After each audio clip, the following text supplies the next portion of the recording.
السلام عليكم ورحمة الله وبركاته. ازيكم يا غاليين؟ يا رب تكونوا بألف خير. اللهم صل وسلم وبارك على سيدنا محمد عليه أفضل الصلاة والسلام. وصلوا على النبي حبايب عليه الصلاة والسلام.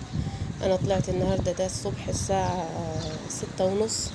كنت يعني الناس طالبة مني شوية خضار كده أجهزهم لهم، فطلعت وزي ما انتم شايفين كده المدارس والأطفال والعيال رايحين مدارسهم.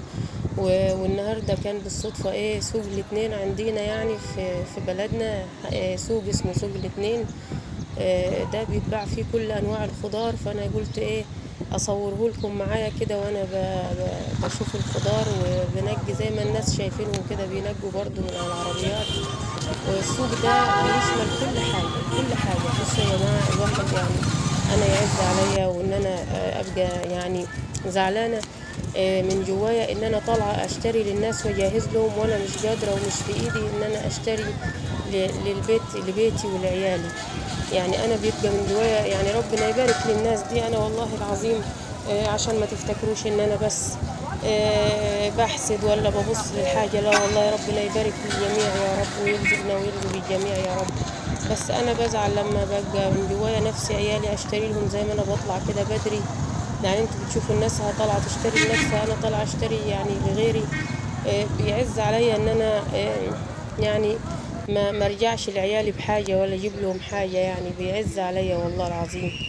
فيعني الموضوع بالنسبه يعني من جوايا بيحز في نفسيتي وبيزعلني، ويعني بس ما باليد حيله. وعيالي بيقعدوا جنبي بيصعبوا عليا لما بكون قاعده ويقعدوا حواليا كده وانا بجهز للناس الخضار بتاعهم. يعني الحمد لله على كل حال. الحمد لله.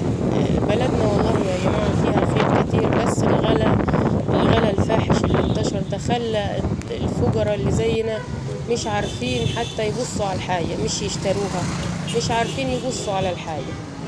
فربنا يعيننا ويساعدنا، وادعوا لي ربنا يعيني ويساعدني وعلى الشيلة التقيلة اللي انا فيها دي، وان شاء الله اللي جاي احسن. انا بس حبيت اوريكم حاجة من السوق عندنا وجولة كده، وفيديو قصير كده عشان بس الكارت ما عنديش يعني ان انا اطول والكارت يخلص يعني يا دوب.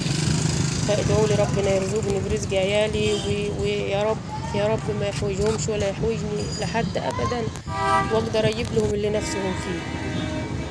انا خلصت كده الفيديو، يا رب يكون يعني خفيف عليكم كده بسيط، واشوفكم على الف خير ان شاء الله. وادعوا لي بصلاح الحال والرزق الواسع والصحة والعافية لي ولعيالي. والسلام عليكم ورحمة الله وبركاته.